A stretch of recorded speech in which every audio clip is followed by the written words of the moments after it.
How's it going? Welcome to the NoDQ.com live recap of Monday Night Raw for August the 2nd, 2021. We are on the road to SummerSlam.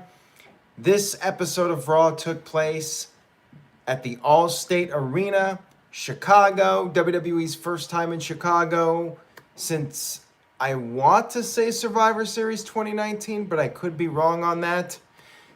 It's been a while since we had the Chicago crowd. We all know they're one of the most loud audiences in WWE. Great wrestling town. Did they help this show, though? Let's break it down.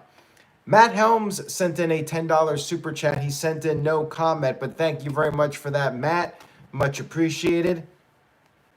We kicked off Raw with Bobby Lashley and MVP in the ring for a promo. MVP said the fans were all excited to see Goldberg, and the crowd responded by booing. Yes, they booed Goldberg. MVP said that they were trying to stop a tragedy from unfolding. And that's when the music hit, Goldberg arrived, and all of a sudden, people were chanting Goldberg. Now, of course, it's possible these were piped in. It looked like some people were chanting, and maybe they were just chanting along. Once they started hearing Goldberg, they chanted. WCW did the same thing with the Goldberg chants, piping them in. Walter Cruz with a $2 super chat says, "Oh, Drew is in trouble. He said hospital. LOL." I missed that, Walter, but thank you for the super chat. We'll talk about Drew in a few minutes. Goldberg started cutting a promo saying that Bobby Lashley is looking scared, and the crowd started chanting, "We want Wyatt."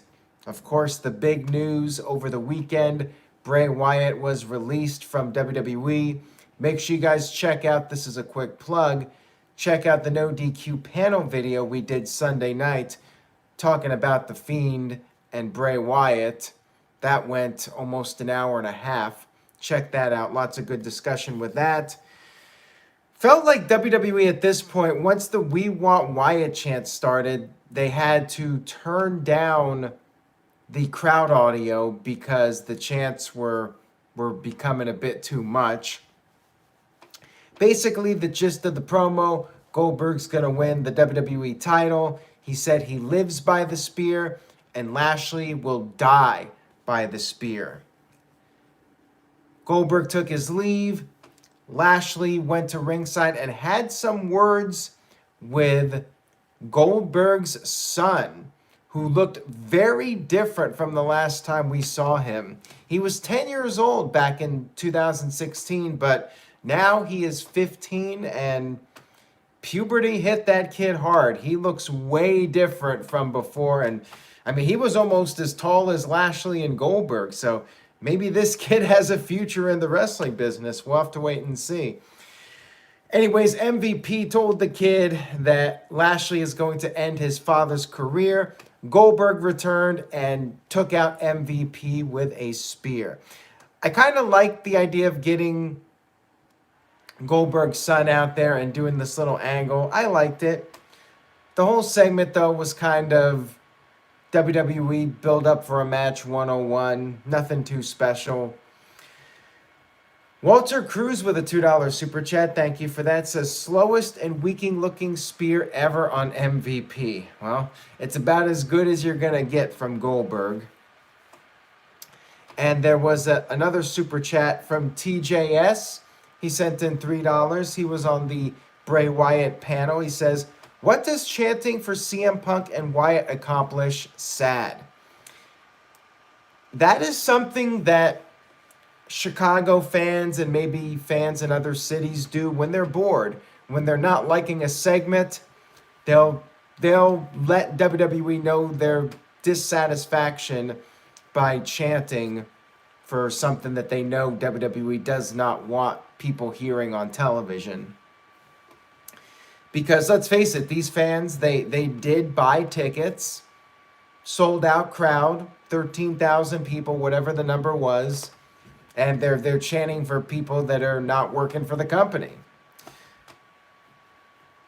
Let's move on here. We had our first match of the evening, which was Veer and Shanky in a handicap match against Drew McIntyre.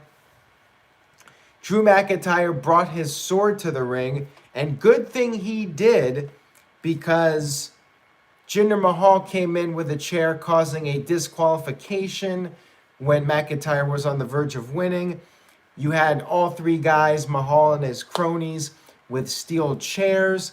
But then McIntyre got his sword, and one by one they all fled the scene. You cannot bring a chair to a sword fight.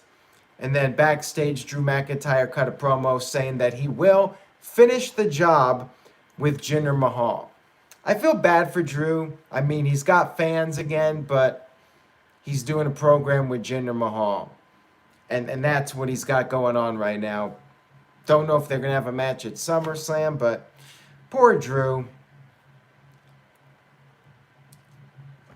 Anthony says, I can understand chanting for Bray Wyatt, but not the CM Punk chants.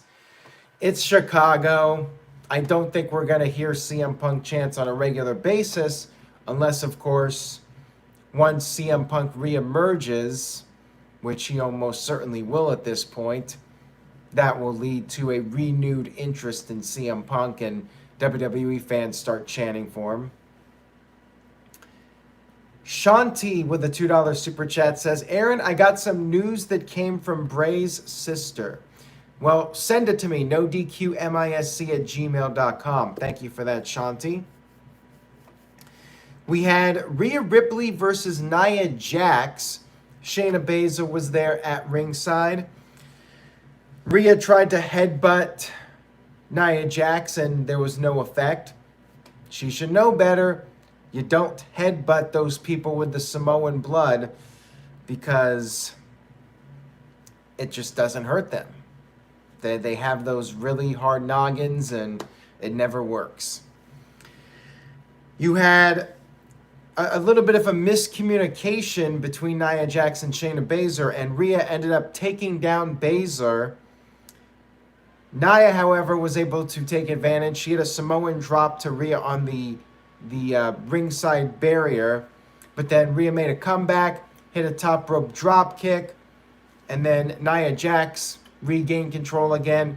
She had a leg drop for a near fall, and at some point Nia's eye got cut open pretty bad, and people on social media are like, this is the karma coming to collect. All those times Nia hurt somebody, this time Nia was the one that got hurt. And Kurapika07, I'm not sure how she got busted open, but yeah, right around her eye, she got cut open. Shayna Baszler got on the apron for a distraction, but that did not work.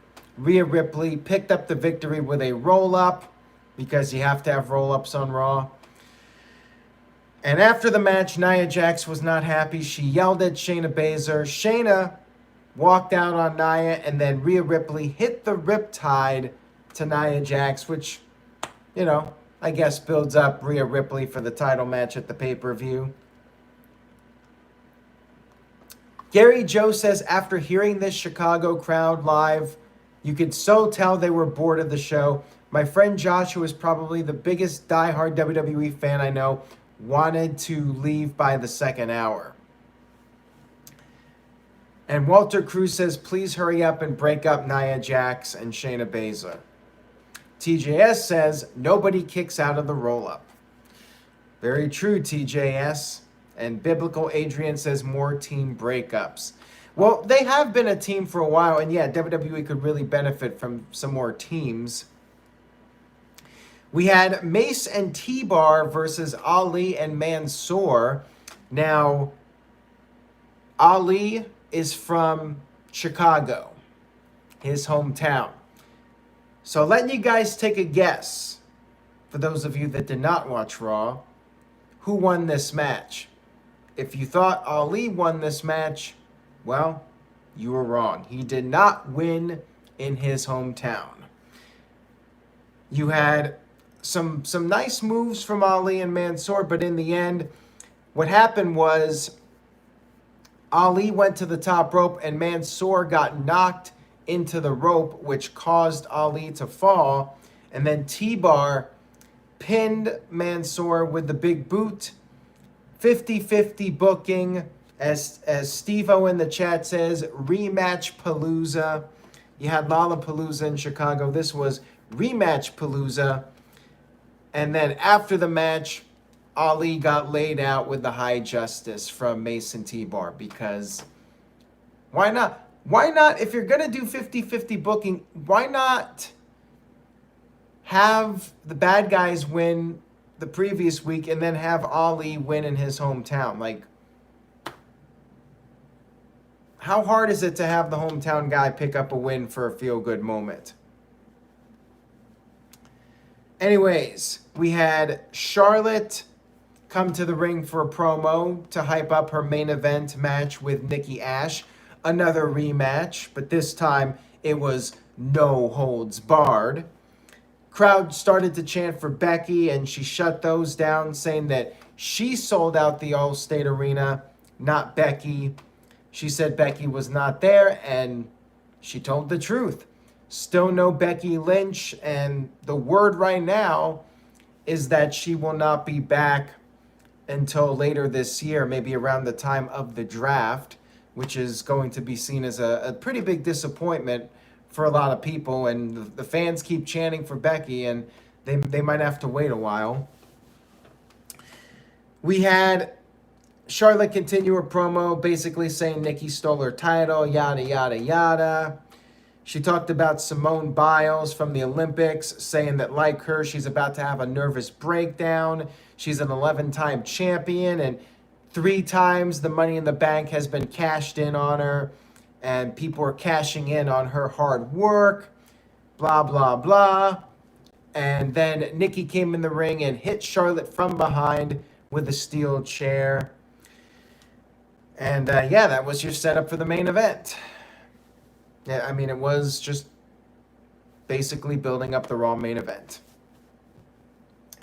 We had Eva Marie interviewed about Natalya being injured. Natalya last week suffered an injury to her ankle.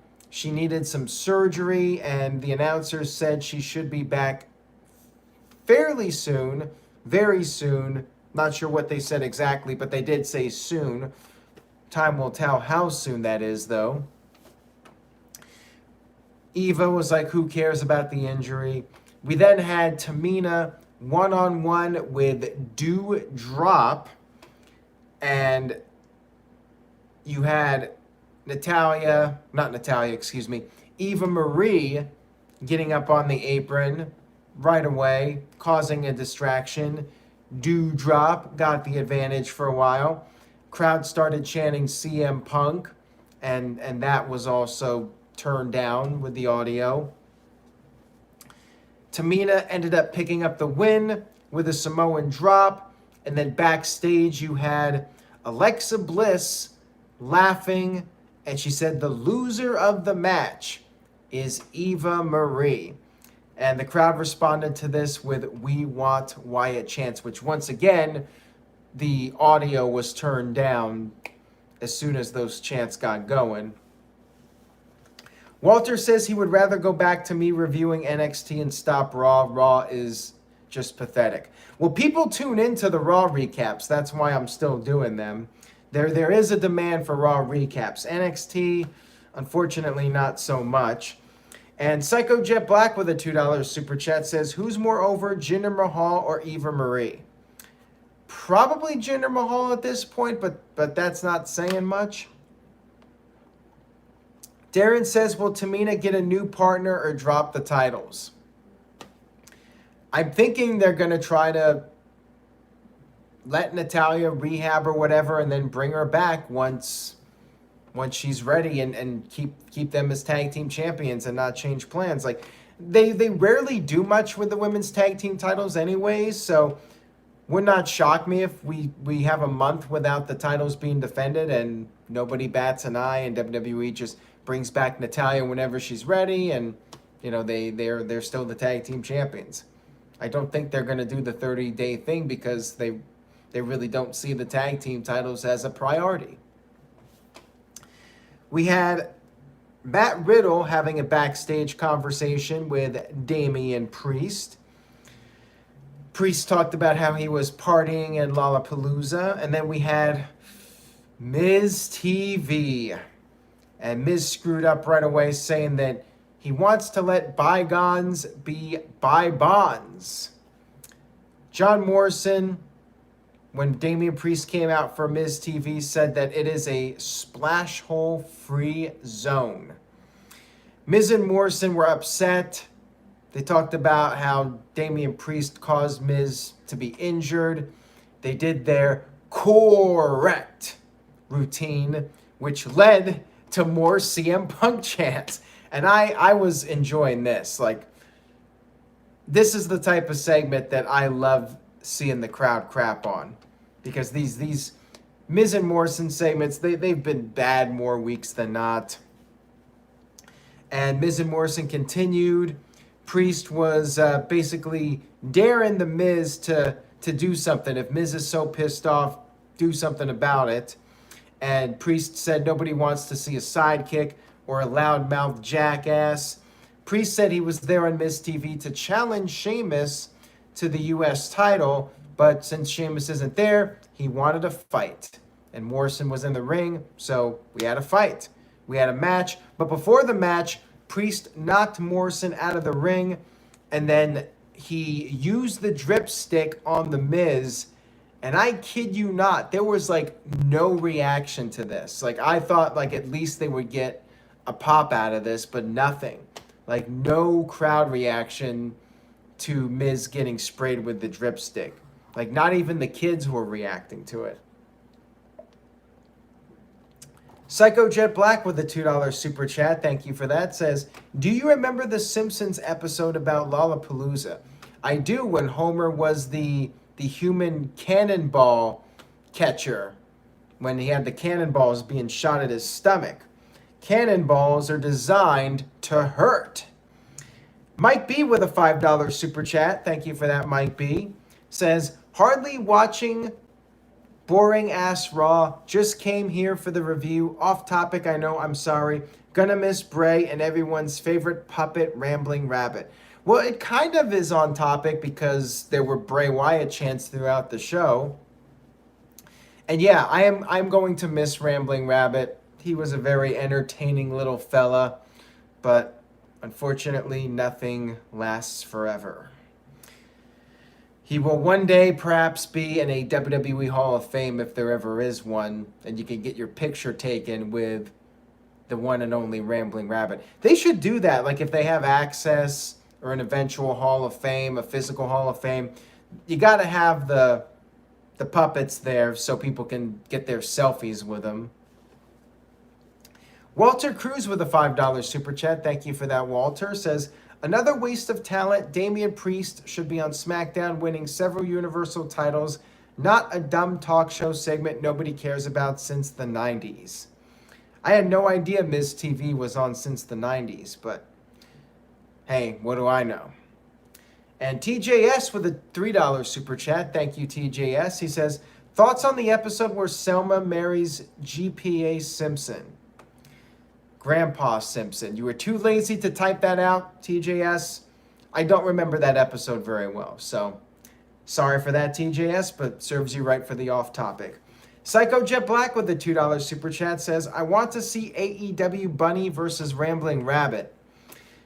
Yes, let's do it. Bring in Rambling Rabbit to AEW. I'm guessing it's WWE's intellectual property, but I'd like to see Rambling Rabbit jump ship to AEW. That would be interesting.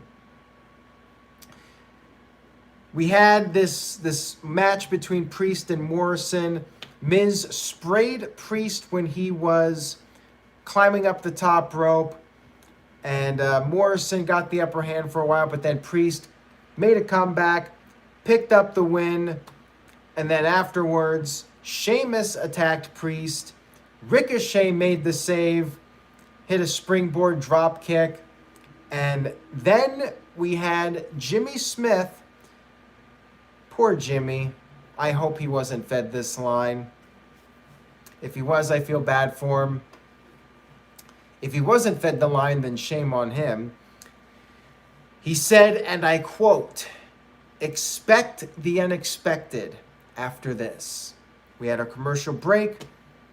And what was this unexpected thing we came back with? They made a tag team match.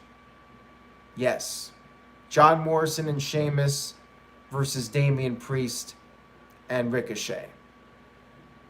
That was the unexpected thing we were having after the break? Really? All right then. And by the way, letter grade down. Johnny Boy with a $3 super chat says, Raw needs that huge face or heel, Edge, Cena, or Roman. Yeah, I'm with you on that one. This Raw definitely felt like it lacked some star power for sure. We had a tag team match with these guys. The highlight of it was Morrison throwing Ricochet into the steel steps. Well, not really. He kind of just threw him to the ground, and then Ricochet slid all the way to the steps. That was definitely the most memorable thing about this match. And then Ricochet hit a moonsault to the outside, and Priest finished off Morrison with the Reckoning, pinned Morrison for a second time. No 50-50 booking this time. Morrison takes the fall twice to Damian Priest. Why they didn't do just one match is beyond me, but I'm guessing it's because Raw is, well, a 3-hour show. And you have to stretch things out.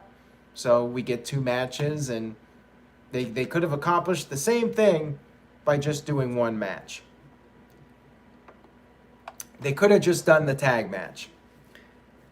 Psycho Jet Black with a $2 super chat says, God is still a better tag team partner than Ricochet. Well, Ricochet actually held his end of the bargain here, so might have to disagree with you on that one. God didn't even show up. Vince was all having the time of his life out there without any help from the man above. We had Bobby Lashley accepting Goldberg's challenge. What a shocker for SummerSlam. And Lashley said he hopes that Goldberg brings his son to SummerSlam to watch the carnage that is going to happen at the pay-per-view. We had Matt Riddle versus Omos with no AJ Styles. Omos had his own entrance, new music for him. AJ Styles nowhere to be seen. Interesting. Riddle went for a sleeper before the match even got going. And Omos quickly recovered. And it was pretty much a one-sided match at this point. Riddle tried to stick and move, but was unsuccessful. Omos tossed Riddle over the barricade. And Riddle barely got back in the ring at the count of 9. And then Omos hit the tree slam to pick up the victory. No Randy Orton on this show. And I believe there was no Randy Orton in Chicago, period. He was advertised for Chicago, did not show up. And last we heard, Randy Orton was on the inactive/disabled list. And they were hoping at least he was going to be at Raw, but he did not appear. Don't know what's going on, but at this point, it's not looking like we're going to see Randy Orton at SummerSlam.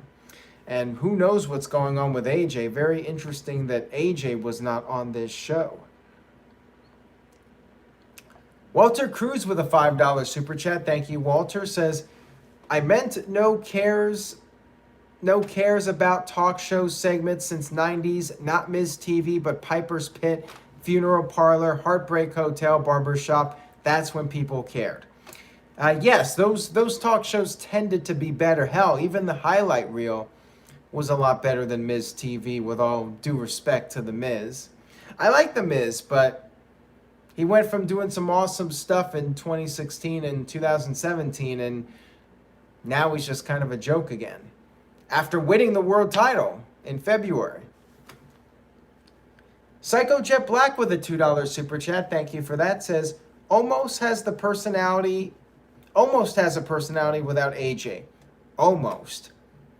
Well, there's a new character, a new gimmick for Almost. Almost a personality. So that's AAP. Almost AAP. Almost a personality. Mr. Block Ice 22, thank you for that, with a $2 super chat, says, RIP to my DVR, no time wasted, this sounds depressing. Yeah, it was not a great show, to say the least. I can tell you that much right now. So we had Alexa Bliss backstage at the playground. She was attacked by Doudrop, and you had Eva Marie talking trash to Lily, laid Lily on the ground, walked off. I think there were more We Want Wyatt chants that quickly got drowned out by WWE production team. And then we had a little special effect. Lily pulled an Undertaker and rose up. And I do not care about this. I have little to no interest in this. They need to put Lily in permanent timeout as far as I'm concerned. We had rematch mania, rematch palooza, whatever you want to call it. Karrion Kross versus Keith Lee. Kross cut a promo backstage before the match saying Lee's time is up and he will fall and pray. Wasn't that last week? Kross beat him last week and Lee fell and prayed last week. Like, why is this match happening again? There was a light NXT chant, and I would say this was a pretty solid match. Last week's match was good. Crowd did get into it a bit. Kross ended up suplexing Lee into the steel steps and dominated most of the match. But then when Kross went for the cross jacket submission, Lee powered out of it and then hit the Spirit Bomb to pick up the win. So 50-50 booking strikes. Karrion Kross takes another L on Monday Night Raw. Keith Lee gets a little bit of momentum, so I guess that's good for him. Whatever. Pointless rematch. Michael Wayne says let her grade down, and I'm kind of with him on that one. Even though the match was good, it just wasn't necessary. Like, have Keith Lee beat somebody else. Have Karrion Kross beat somebody else. Psycho Jet Black with a $2 super chat says, do you remember Road Warriors puppet Rocco? I only remember it because of SummerSlam 92. If Rocco did not appear at SummerSlam, I would not have any recollection of that puppet. We had a little interview from Rhea Ripley saying she would be watching the main event match. And then we had Reggie defending the 24/7 title against Tozawa. Not much to say about it. It was a comedy match. And Reggie picked up the win. Not much to say about it. I guess good for Reggie. He's getting a little bit of a push right now, holding a championship that I can't imagine too many people really caring about.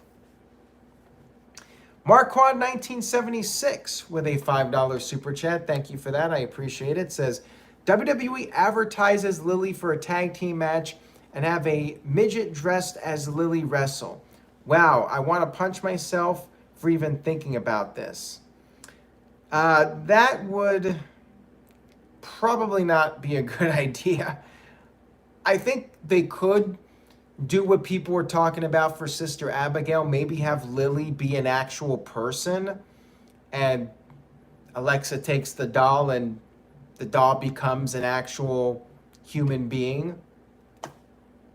But I would say have it be a regular NXT star. You could have somebody from NXT be called up and become Lily, or somebody in developmental. Maybe the tampon girl. they can bring in for Lily. Actually, I think she would be a good Lily. The tampon girl from NXT, they could bring in as Lily. Priscilla Kelly, but I forgot what her NXT name is. So, the tampon girl. You guys know who I'm talking about. We had our main event of the evening. Nikki Cross, the Raw Women's Champion, versus Charlotte Flair in a no-holds-barred match. And beforehand, and thank you, Stellar Steven, Gigi something, says TJS. Psycho Jet Black sent in a $2 super chat, says Lily versus Rocco 60-minute Hell in a Cell match. Why do you do this to us, Psycho Jet Black? Why do you even entertain these ideas for us? You're going to drive us all crazy here. Nikki Cross cut a promo before the match saying she has all the confidence to beat Charlotte and show everybody that she's almost a superhero. Right away in the match, no holds barred, Charlotte cleared the table. Crowd actually woke up for this one. As soon as Charlotte cleared the table, they were getting into it. They chanted, "We want tables," chanting for something other than CM Punk or Bray Wyatt. And Rhea Ripley was, in fact, watching the match, watching it sideways like all the wrestlers do backstage. Charlotte speared Rhea through the barricade. And then Nikki made a comeback, hitting a tornado DDT on the floor.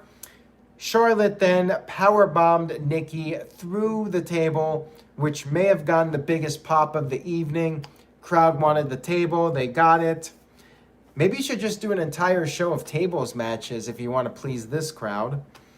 And Charlotte literally dragged Nikki back into the ring and put one foot over her chest for the pinfall, but of course, Nikki kicked out of it. And then Charlotte went for a spear, but Nikki moved out of the way, and there was a table that was set up in the corner. Charlotte crashed into the table, and then the crowd started chanting, "This is awesome." So we figured out the key to pop Chicago. Next time WWE goes to Chicago, you got to just book a bunch of table matches. That's how you'll please those Chicago fans, and they'll actually chant for the match instead of chanting for guys that don't work for the company anymore. It's been solved. The crowd chanted, "This is awesome," and then Nikki hit her finisher, the draping, spinning neck breaker, and picked up the win. The champion actually wins a match on Monday Night Raw, and that was the end of the show. Nikki Cross going into the crowd and celebrating. Detective Mocha with the $2 super chat says, CM Punk, $1,000 if he doesn't. I will cry. Are you saying you're going to send a $1,000 super chat if CM Punk doesn't show up? Curtis Butler says these money marks are unfunny and disturbed, I guess in reference to the fans on Raw. So MVP Kevin in the chat says this show was kind of boring. And I'm with him on it. I thought Raw was very disappointing for it being in Chicago. The crowd, they were chanting for other things that WWE did not want them chanting for, and WWE turned down the crowd volume, and it hurt the show. And the crowd really did not react to much that you could hear. Maybe some stuff with Keith Lee, maybe the main event they got into with the tables chants. They did chant, "This is awesome" at the end, but all in all, it was a pretty flat show. Like, if I was going to say to watch anything, I would say watch, I guess, the Goldberg thing at the beginning. Watch the main event. Maybe watch Karrion Kross versus Keith Lee, but everything else you could probably skip, and you would not have missed much. Psycho Jet Black with the $2 super chat says, seriously, thanks for entertaining us, Aaron. And thank you, Psycho Jet Black, for participating. Thank you to everybody for participating. You guys help make this what it is. Colin Andrew gives it a D+. Matt Helms with a C-. Darren with an F-. Mike B with a C-. Biblical Adrian with a D+. I think I would give the show a C-. I don't think it was a terrible show, but it certainly wasn't good. It was flat. Todrick with a D+, MVP Kev C-, Steve-O, TJS, and Rambling Movie Takes will all give it a D. CC Drink with a C-, and Mr. Dijakovic with a B+. Caleb Jacobs gives it an F. Wow. We got a couple weeks left before SummerSlam, and this show just did not do much to get me hyped up for SummerSlam. Gary Joe says, Aaron, after hearing this show live in person, the talk of the town was AEW and Punk. Which do you expect? But do you blame these fans? We want something different. We really got it, but people have doubt. I guess maybe the fans bought tickets because there was a pandemic. There still is a pandemic, and they haven't been to a show for a while, and they wanted to see some live wrestling and have a feeling of normalcy again. And maybe that's the reason why people went, rather than, oh boy, Monday Night Raw has been this hot show, we gotta go. I think it was maybe just the fact that Chicago's a very big city. A lot of people live there, and people just wanted to get out and do something. Psycho Jet Black with a $2 super chat says, thoughts on the Ric Flair release? Like, what are they going to do with Ric Flair at this point? Like, they had that storyline with Lacey Evans, but then she got pregnant. And if Ric Flair wanted to leave, then let him leave. Like, not sure what else you can do with him. I guess you could have him make public appearances and whatnot, but I'm not really surprised that he's gone, and it's going to be interesting to see what happens with Charlotte, if she continues to get pushed or if WWE will take it out on her. We'll have to wait and see. I have no idea how much they were paying him, but you would think he had a pretty decent deal for not having to do a whole lot. I suspect he'll be in AEW. Tully's there. Arn Anderson's there. They might do some kind of 4 Horsemen reunion angle. Would not shock me. Anyways, guys, thank you so much for tuning in tonight. I appreciate your viewership and support. I will be back Wednesday night for AEW Dynamite. Stay tuned for that recap as we get closer to the All Out pay-per-view. Take care, everybody. Enjoy your week. And I will see you all next time.